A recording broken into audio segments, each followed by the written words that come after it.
Some new faces. This is a fantastic opportunity for us to show that we know how to travel again. And the fact that we have been successful doing it is important to us, knowing that this is a difficult venue that you can play in. They're great at home this time of year, all that kind of stuff. Makes it really a fantastic challenge for us. You know, the Packers will be ready. We know that. We got to get ourselves ready, get ready to play football on the road and do a good job again. And we will keep things pretty much the same. We've liked the way it's gone. The rhythms and the tempo of it all has been good. And so there won't be a lot of changes. And it's nice to have a full week, too. So we get the whole preparation just like we like to do in a normal week. So that's what's going on. Here we go. Any new information on Dwayne Brown and Mike Potty? Well, there's kind of some. Nothing much on Mike yet. We're waiting for a second opinion on something. And Dwayne did some work yesterday and doing work again today. So he won't practice today, but it's an encouraging sign about him, making his return. And so we'll see what happens. We won't know till late. With your red zone defense and what we saw last week, what else goes into it outside of just want to and desire to make that stop? Oh, there's so much technical stuff going on here. When you're playing your coverages down there, because of the nature of the routes change, concepts change, and all of that, you're really called on to be really, really disciplined. And if you can imagine the offensive teams, they know kind of what you play this time of year. We've played so many games; they got a pretty good clue, and they're drawing up everything they can to take advantage of how you do it, and how you play, and we have to overcome that. And so. There's a ton of technical stuff that goes on down in the red zone. It's probably as much as anything that we do on defense. You told the story a couple weeks ago about you taking your USC team to Notre Dame and kind of building up the whole Notre Dame thing. Is it safe to assume that probably won't happen? We're not going to go to South Bend. No. You've been talking about hallowed grounds and such because you said it was not a very good experience. That was one of the great experiences that I had because I never did it the same from that point on, and things got better. We're not doing anything out of the ordinary on the trip. We're fortunate that we get to stay in town, which is a good deal because sometimes they make you stay out of town, and so we're pleased to get that done. But it's going to be a normal trip for us. What's going on with Michael Kendricks? Michael's going to get his knee operated on eventually. I don't know I haven't heard that happen yet. I think he was going to wait a couple weeks before he did that. Is he? But he hasn't been put on IR yet, has he? Today it just happened. What Ziggy Ansah? Any update there? He feels better than the trainers thought he would be. After the episode that he had in the game. So he's planning on working his way back into playing. We'll see how it goes during the week. What is the corresponding move for Kendricks? You're going to see Chad Wheeler's going to come up. What's different about the Matt Rule coached Packers from where they were last season? That's a good one. Well, they're different. They're a different offense and a different. They look different on both sides of the ball. They've made some big adjustments. I think the thing that looks the most obvious is the way the running back's playing. Aaron Jones has just been a huge factor for them, and he's taken the pressure off the quarterback spot. He rushed for 1,000 yards, caught almost 50 passes, and has been elusive. He scored 19 touchdowns or something like that. He's been a huge, huge factor. I think that has changed them as much as anything. But schematically, they're different too, though. Matt runs a different offense. So there's a lot of things that look the same, but it's not coming from the same notebook necessarily. You mentioned we could see more of Marshawn this week. What does that look like? That's a wonderful thought, isn't it? Just get to see Marshawn more.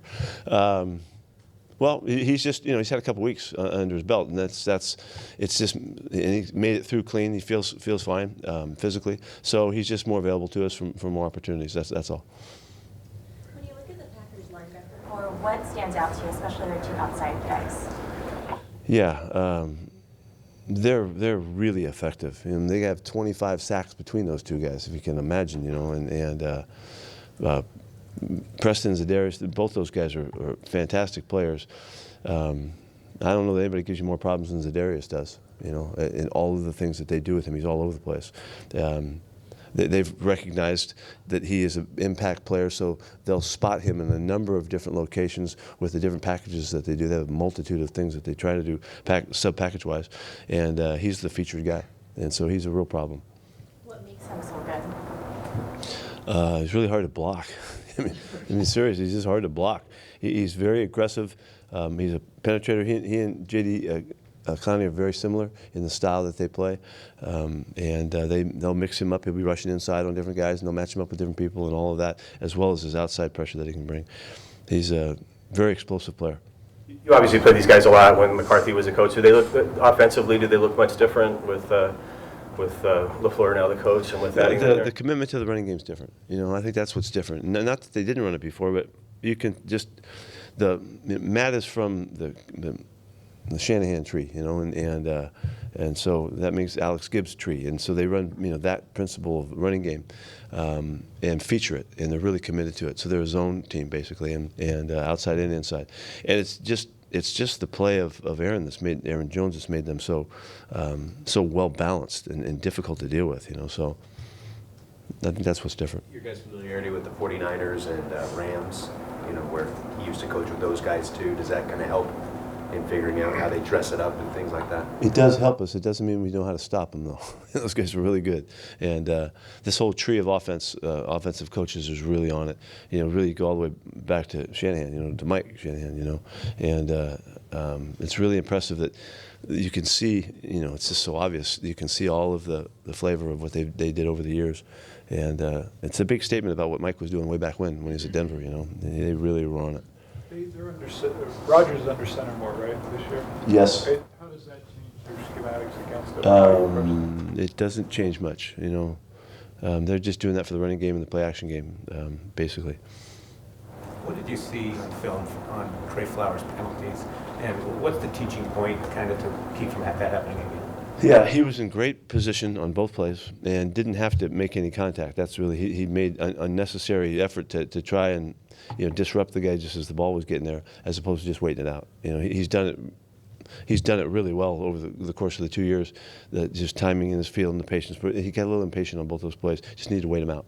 So you keep throwing. You ask him how you keep throwing balls at him and making sure that, you know, he's practicing the timing of that and how to stay clean on it. So he's a big body and he already looms large for, you know, up against those guys. He doesn't have to make those unnecessary type of swipes at the ball that gets him in trouble. So. We couldn't have caught Gus Bradley this week. They played him and did pretty well defensively. You'll never know. They did play them really well. How did Quandre Diggs come out Sunday? Fine. I just talked to him today. He feels good. He's a little bit sore yesterday. He feels fine. He's ready to go. What did you make of the way you guys had 7 sacks in that game? What did I make of it? Yeah. Well, okay, I'm going to be a really good guy here. I thought Clowney had a big factor. You know, he was really just his presence, his activity. It was very much, it was reminiscent of games we've seen, like San Francisco game earlier. Now, there's been a couple of those games when he's just a problem. Everybody's still working, and all the other guys were clawing and scratching to get there. But it's just, I think that was the factor that was the difference maker. And so, you know, he's a big factor for us, and we're hoping he's going to be there again. Is he practicing this week or no? We're going one day at a time. Not today. Is he any better off than he was last week, or is it touch and go still? It's about the same as last week, which is a good sign because he made it. So obscure or absurd outcomes in games you've been a part of. Where does the NFC Championship game against the Packers rank, being down that far and coming back? Yeah. Like we did? Well, you said obscure or absurd? Absurd. Yeah. I didn't think it was either one of those. But yeah, that was an incredible rally. You know, there were so many cool plays in that game that got us, you know, plays that surprised you that you wouldn't think would have happened, particularly after we were executing so poorly early, you know, and giving them the football and all. And as often is the case, you know, you keep trying to do right, and the other team hopefully helps you out somewhere along the line. And remember the problem that they had on the onside kick. You know, they made a mistake on that, gave us a chance to get in the ball. But that, as well as just the big plays that happened, you know, the big touchdown play to win the thing, and the trick play. I mean, there's a lot of really cool things that were in that game. Ugo Amadi played the most he's played in a little bit for you. How did he handle that? He did well. He's doing a good job, and I'm really glad that we made the commitment a few weeks back to get him in there to allow him to grow. I wish kind of we would have done a little bit earlier. Just we would have seen him develop faster because he's really kind of blossoming. He understands the position well. He understands the disguises of it, and there's a lot of intricacies in the nickel spot. And he's a really bright kid, and he's handling it really well. So he's in a good place to make plays. You've had a lot of familiarity with Jimmy Graham for this time here. What has his presence been like in their offense this season? Been really solid. Got 38 catches. You know, he's been solid. I think he's got a couple touchdowns. Maybe is it 5 touchdowns? Anybody know? 5 maybe? Is it 2? 3? Okay, there you go. Yeah. So not as much as maybe they would like we liked. You know, he caught last time we had him. I think he had 10 touchdown passes, and we went to him a lot in the red zone. He's always there, though. You know, he's such a monster of a player and athlete that you have to really. You know that he can just make things happen. So we'll give him a lot of respect. We asked you last week about your being here 10 years and all of that. Your relationship with John Schneider during that, how vital has that been, and kind of the way you guys have worked? Yeah, I think it's been it is the key relationship in this whole 10 years. And you know, I'm not to tell you the story again. I guess you know that when we first got together. And we interviewed John, and then he took off, and we called him and told him, "Come on back. You know, we want to do something." From the time he got back here, you know, we made a commitment that we were going to help each other be the best we could possibly be. I said to him, "I'm trying to make you the best general manager in professional sports, you know, and I'll do everything to support you and all that." To initiate the relationship that is so crucial in this setting in professional sports. So that we could start with a really good premise. We would always know what we're doing. We're just going to stay together. We're going to figure it out. We're going to work together, and it's been a blast. You know, John's been so much fun. John's so creative. He's a real competitor. He loves to go for it. And as you've seen over the years, we've taken those kinds of shots, and we've never backed off from that kind of thinking. The constant competitiveness about him has kept us in so many situations that just kind of all of a sudden they blossom into something good for us, you know. I mean, the time when we were chasing Marshawn around when he was at Buffalo, it took months to get them to talk to us about it, you know. And it was like 3 months and I just kept, come on, let's call him again, you know, call him again. And he hung with it, you know, and you know, we turned out a, you know, kind of a historic acquisition there, you know. And so, but it's really the harmony that we generated in the relationship. I think it was a great marriage, and you know, I'm hard to deal with and put up with, and so I love him for doing that and figuring it out and going along with all my craziness, and I think that's crucial. I say that with the thought that I don't know that everybody feels that relationship is so crucial and so important, and because you see teams all the time, they mix and match, and they get this guy from over here and this guy from over here, you know, and they don't have any common background, they don't have any, you know, reason that they're going to get along, and then you have to develop chemistry from that moment that you start, and not always does it come about, you know, you don't always get there, and I don't think that there's a more important challenge for a head coach and a you know, the guy that's in charge of personnel. Anywhere, and it doesn't even matter what sport it is, because you have to make decisions together to do it right, and you need everybody's input and everybody's expertise and all of that, and then you have to figure out how to when it isn't always exactly seeing it eye to eye, how are you going to figure it out, you know, and that's we've done a great job of that. What was it that drew you to John initially? It was creativity, really, and quick wit and brain. That was classically it for me. I mean, he was so bright and so sharp, and you know, to me that was a great characteristic, because we're going to have to do so much stuff. We're going to have to create so much and be open-minded and willing to take chances and all that. All of that stuff came through, but it was really how quick he was and how he could process so darn fast. And I was really impressed with him and you know, wanted to work with him.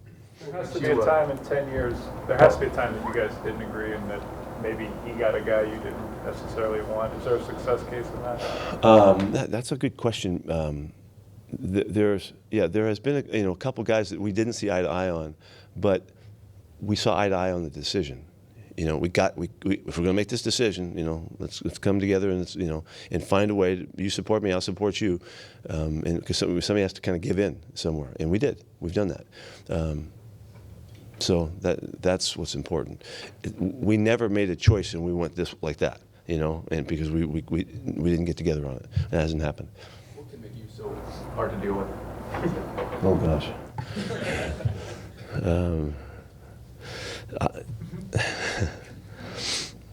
Well, I used to make fun of being ADD, but I used to say that being ADD is a really cool thing because I never got bored. But I don't have ADD, but I act like I do. So so he's had to put up with a lot. And it's the constant. It's the constant.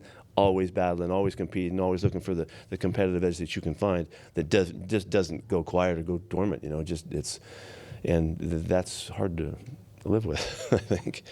Personality-wise, how do you think you guys are similar? We both like to laugh and have a good time and have fun and see the fun side of things and the positive side of things. If he wasn't like that, I would struggle, because I'm always looking for what's going to turn around exactly the way we want it to, and I don't spend any time on stuff in the other direction, and so I'm sure it's numbing to John at times, but he's gone along with it, and so. Sorry, Go ahead. that's 2 days in a row. How about how you both looked at players, who they are and what they are off the field? How critical was that? Yeah, we have not had a lot of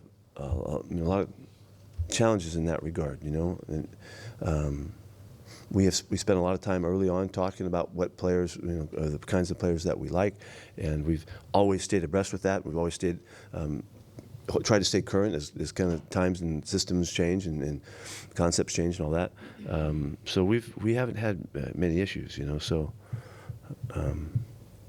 it's just worked out well. Say was how you were similar in both him, your philosophy, and John's philosophy in player.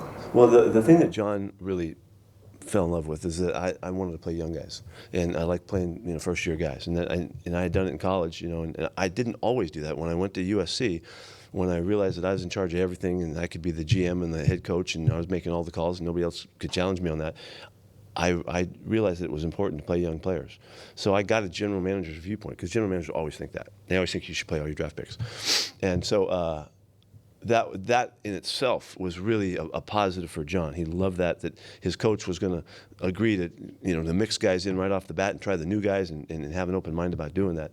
And I had to go against my oldest sage, in Bud Grant, said that for every rookie you play, you lose a game, and that was ingrained in me. But I overcame that. I didn't agree with Bud on that. But it happened when I really was in charge at SC. That's when I figured it out. And so John, as a general manager, you get the benefit of that, and he loved it. Can we practice outside this Given the kind of cold that's anticipated for Sunday? It depends on how the field is. If we can get out, we will. We're opening it up and blowing the air in and all that to make sure. We're not going to quite get it to where it's going to be there. But one thing we know, that we've played in weather that was like 50 degrees colder than it's going to be. So we're really not going to worry about it. We asked you to choose from a list of candidates he vetted for the general manager's spot. How did that strike you? Say the first part of it? John said that? No, Todd Lewicki asked you to choose from a list of candidates that he already vetted. Right. How did that strike you? Were you comfortable with that, or was that? Yeah, something? there was a couple familiar names to me, so that felt good that I had some background and I knew that, okay, I know where this guy's coming from, and but didn't know John.